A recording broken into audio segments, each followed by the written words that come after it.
Fala galera do canal Marcos André Bioonline, é uma satisfação enorme estar aqui mais uma vez em mais um vídeo com vocês e nós vamos falar sobre um conteúdo bem interessante, específico e que ele traz dificuldade quando ele é cobrado em qualquer vestibular. Hoje nós vamos falar sobre citoesqueleto. Então se você tem dúvida sobre esse conteúdo bem específico da citologia, fica comigo até o final da aula, que eu tenho certeza que você vai sair daqui bem tranquilo, bem tranquila em relação a esse assunto da biologia.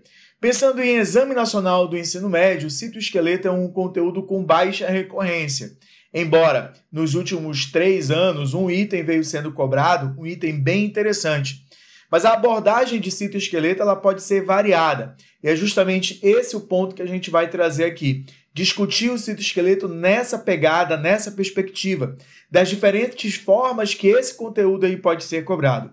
E ao finalzinho da aula, nós vamos trabalhar 2 questões, uma do Enem e outra de um outro vestibular, justamente para que a gente possa verificar a forma de cobrança desse conteúdo. Galera, ao falar de citoesqueleto, o próprio nome já diz. O que seria esse citoesqueleto? Seria o esqueleto da célula. Basicamente é isso, pessoal, o esqueleto da célula, daí o nome citoesqueleto. Então, esse esqueleto ele é formado por proteínas altamente dinâmicas. E essas proteínas são interessantíssimas porque elas desempenham diversas funções, como, por exemplo, como é que você vai justificar a forma desta célula que está sendo mostrada aí na imagem? Notem que nós temos uma célula bem espalhada, talvez seja um fibroblasto, que é uma célula muito utilizada para análise de citoesqueleto. Então você vê essa célula estrelada, bonitona, e isso se dá justamente pela interação de diversos tipos de proteínas que conseguem manter a forma da célula. Isso é uma das funções de citoesqueleto, manter a forma da célula.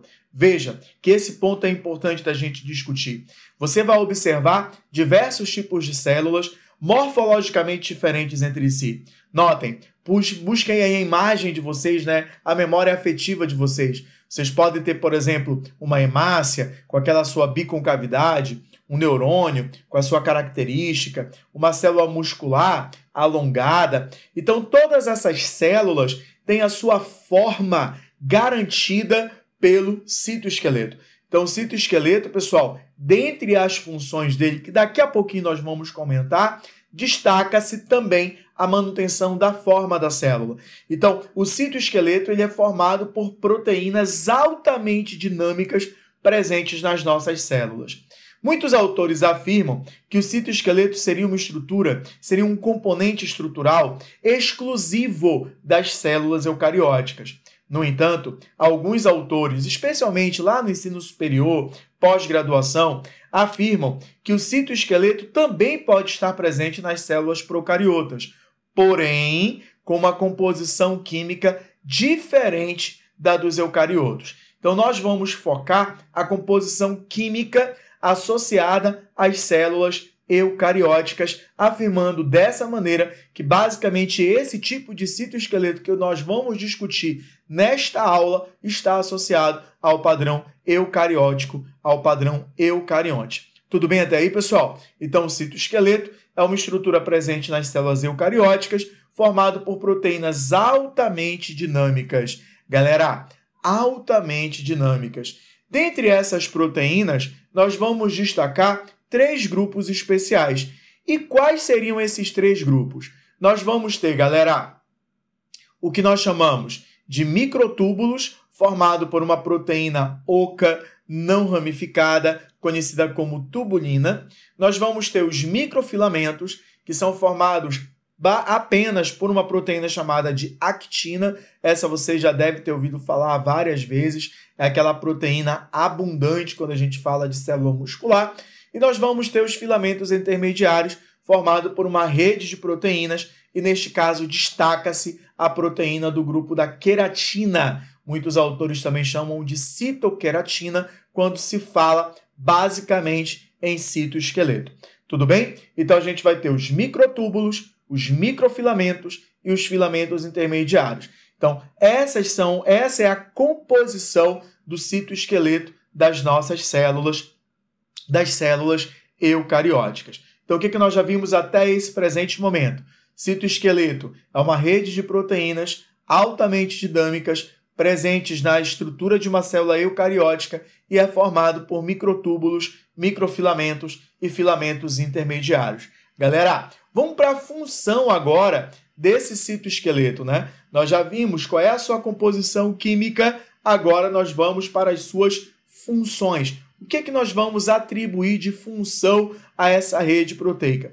Então, eu trouxe essa imagem de ensino médio, que ela é bem didática nesse sentido, galera. Então, vejam só, vamos lá. O que é que a gente pode mostrar aqui como questão de função para a gente, né? Vejam, aqui nós temos os microtúbulos, tudo bem? Aqui nós temos os microtúbulos. O que essa referência bibliográfica traz?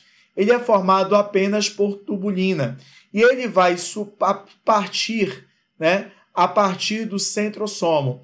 O centrosomo é o que nós chamamos de centro celular. Galera, o centrosoma ele é interessante porque ele é formado geralmente ao redor dos centríolos. E os centríolos são organelas não membranosas, exclusivos de células eucarióticas e que são formados por 9 trincas de microtúbulos dispostos de forma circular. Então, ao redor desses centríolos, que eles estão aos pares, e aí nós chamamos de diplossoma, você vai ter a formação do centro celular ou centrosoma. Por exemplo, em algumas células vegetais, não há a formação do centrosoma. Então, por isso que você diz que a divisão celular nestas células ela é acêntrica, porque não há o centro celular, não há o centrosoma. Nas células animais, por exemplo, como há a formação dessa região, a gente diz que a divisão ela é cêntrica. E desse centrosoma, desse centro celular, partirão as fibras que orientarão os cromossomos durante a divisão celular. Veja que legal, pessoal. Eu posso falar, portanto, que os microtúbulos são imprescindíveis para a divisão celular, porque são eles que formarão as fibras do fuso, aquelas proteínas que orientam os cromossomos e que deixam os cromossomos, por exemplo, lá na placa metafásica, que é o meio da célula, o equador da célula, a zona equatorial, e posteriormente permitirão que haja migração, seja de cromátides, se eu estiver falando, por exemplo, de mitose e de meiose 2, seja também a migração de cromossomos homólogos, se eu estiver falando de anáfase 1, anáfase da primeira divisão meiótica. Então, fiquem atentos, fiquem atentas à importância desses microtúbulos lá no processo de divisão celular. Uma outra função de formar as fibras do fuso, de compor essa região importante no processo de divisão celular, é que também os microtúbulos, como eles vão compor os centríolos, eles também vão fazer parte dos cílios e dos flagelos. Portanto, também são elementos do citoesqueleto interessantes para o deslocamento de uma célula em um ambiente líquido. Uma outra função bem interessante atribuída também a esse elemento do citoesqueleto é a distribuição de pigmentos, especialmente em animais que têm a capacidade de se camuflar. O que é o processo de camuflagem? É quando alguns animais imitam o ambiente que eles vivem. Muito dessa capacidade de imitação deve-se, sobretudo, à distribuição de pigmentos nas células desses animais.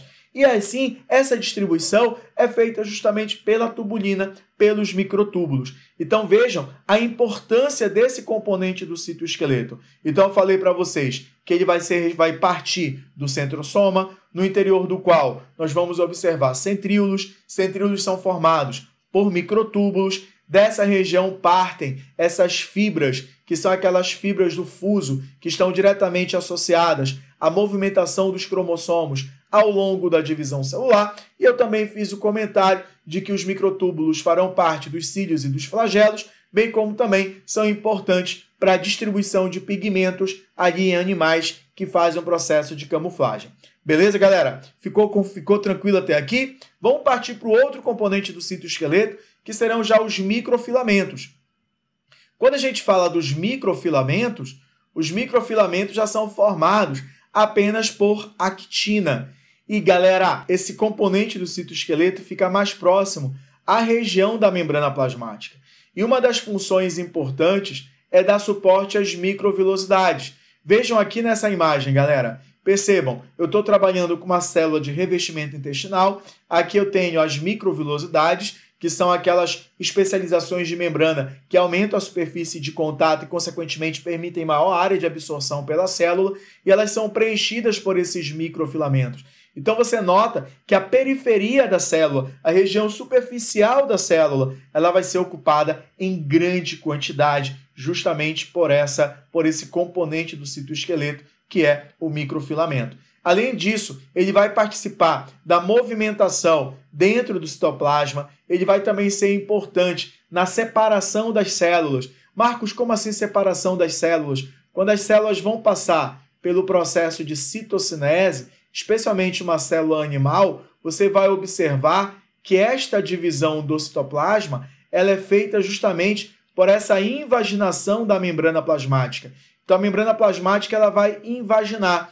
E aqui nessa região central é formado um anel de microfilamentos, ou seja, é formado um anel de actina, que é justamente para estrangular e assim permitir o processo de divisão do citoplasma. Então, é muito importante essa relação dos microfilamentos no processo da divisão celular. Tudo bem? E essas células também são essenciais, juntamente com a miosina, para fazer parte de toda a arquitetura proteica responsável pela contração das células musculares. Galera, atenção agora para o que eu vou comentar.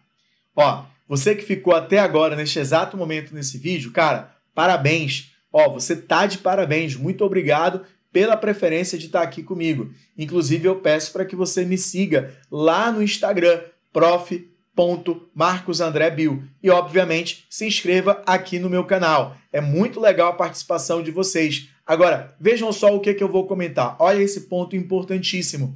Quando eu falo de divisão celular, eu citei dois componentes interessantes, que são os microtúbulos e os microfilamentos. E por que é importante falar da divisão celular e do citoesqueleto? Porque você pode ser cobrado sobre câncer aí nesse tema.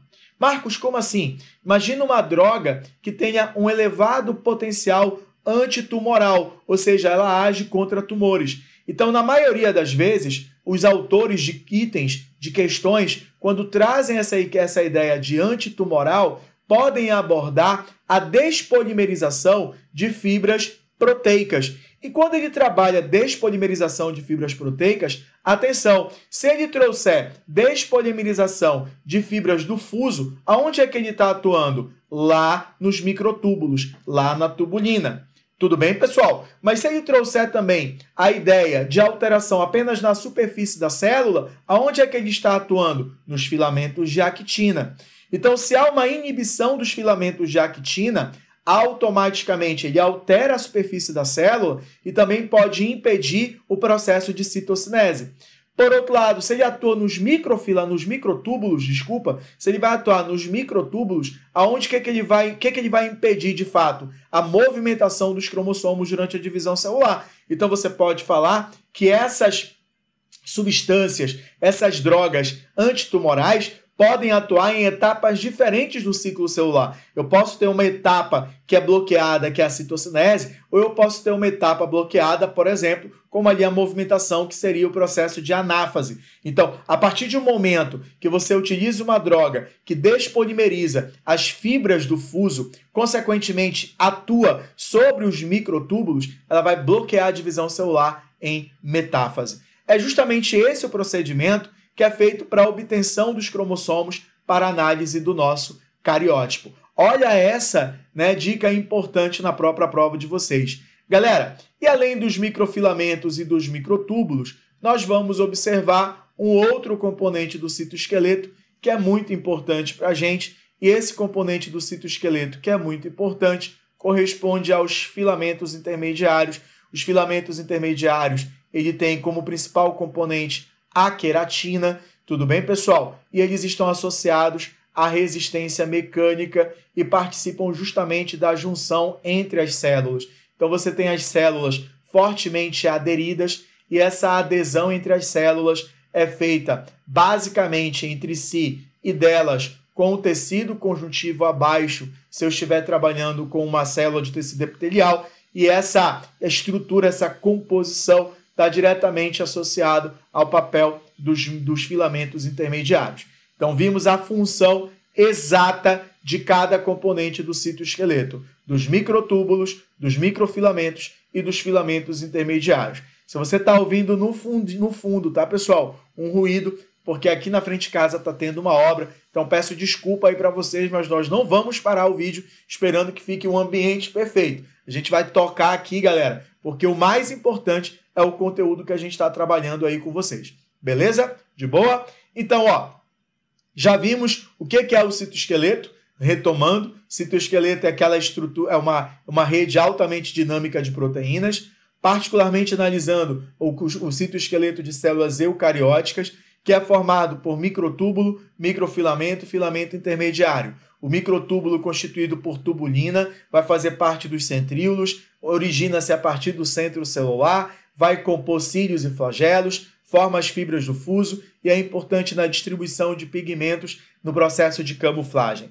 Os microfilamentos formados por actina estão mais na periferia, determinam a movimentação da célula, determinam a emissão de pseudópodes, por exemplo, o processo de invaginação, preenchem as microvilosidades, importante no processo de contração muscular. Já os filamentos intermediários, feito principalmente por queratina, está associado a junções celulares, é mais interno, está muito mais associado à resistência mecânica das células. Então, nós vimos esses três componentes do citoesqueleto. Agora, o que resta para a gente, pessoal? Como é que esse conteúdo ele é abordado em prova? Então, eu trouxe para vocês logo de cara o item do Enem. Acompanhe aí essa questão, galera. A ação de uma nova droga antitumoral sobre o citoesqueleto foi investigada. O pesquisador comparou o efeito da droga na velocidade de deslocamento celular e na integridade de filamentos do córtex celular e de flagelos, conforme apresentado na figura.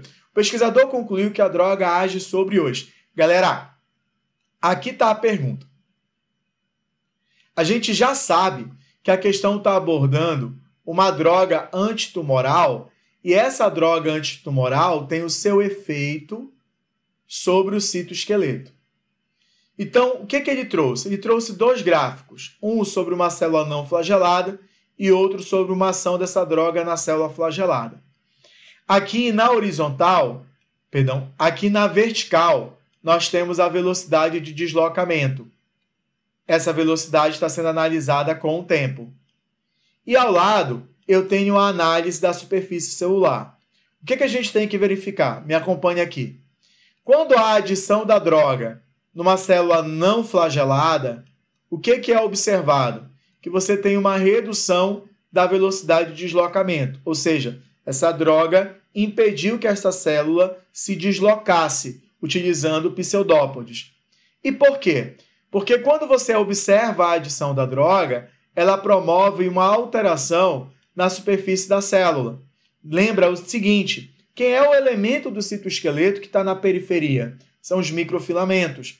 Os microfilamentos estão associados à emissão de pseudópode. Portanto, os microfilamentos vão influenciar na movimentação da célula por esse tipo de movimento, que é o movimento ameboide. Perceba que a aplicação dessa droga impediu a movimentação de célula não flagelada, justamente células que emitem esses pseudópodes. E a alteração da morfologia celular da periferia da célula, ela é notória. Então, já posso falar que essa droga atua sobre os microfilamentos. Beleza? Esse é um ponto que já está aqui bem claro. Vamos analisar agora uma outra situação. A velocidade de deslocamento em função do tempo. Nós tivemos a ação da droga. Opa! A velocidade de deslocamento ela foi alterada, galera? Não. A célula continua a se movimentar de boa, tranquilo.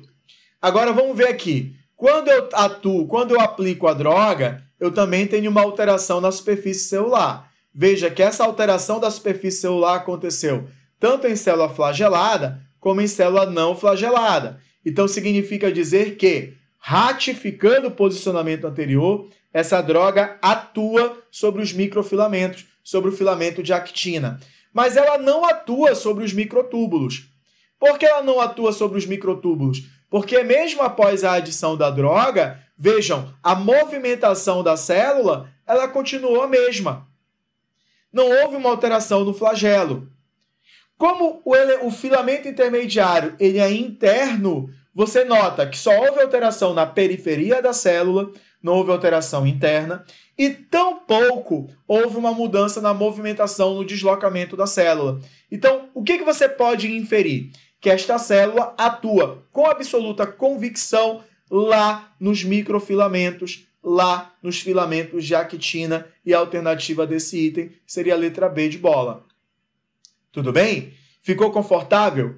Fez sentido para vocês o porquê? Caso não, galera, joga lá no comentário se pintou alguma dúvida que depois eu respondo para você sem nenhum tipo de problema. Vamos fazer uma outra questão rapidinho aqui? Olha essa agora. Diversas espécies de peixes modificam a cor da pele quando submetidas a algumas variações do meio. As células responsáveis por essa alteração contêm grânulos de pigmentos que se espalham por toda a célula ou se agregam numa posição mais central da mesma, em resposta a estímulos hormonais ou nervosos. Assinale a opção que indica corretamente as estruturas celulares responsáveis pela movimentação dos grânulos. Vamos lá, galera. Desmossomos são regiões que permitem a adesão entre as células. Nós temos desmossomos entre células e nós temos os hemidesmossomos entre a célula e o tecido conjuntivo abaixo. Não tem nenhuma relação com a distribuição de pigmentos. Dictiossomos são, na verdade, a forma como a gente observa, tá, pessoal? As vesículas do complexo golgiense. Então, não tem nada a ver também associado a deslocamento de grânulos. Tudo bem?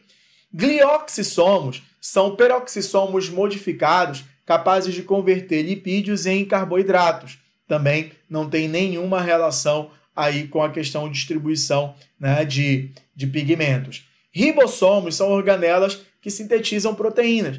Então, qual é a estrutura aí diretamente associado, galera? Qual é a estrutura aí diretamente associado a essa capacidade de distribuição de pigmentos? Seriam os microtúbulos. Inclusive, falei para vocês que é uma das funções dos microtúbulos participar do processo de camuflagem.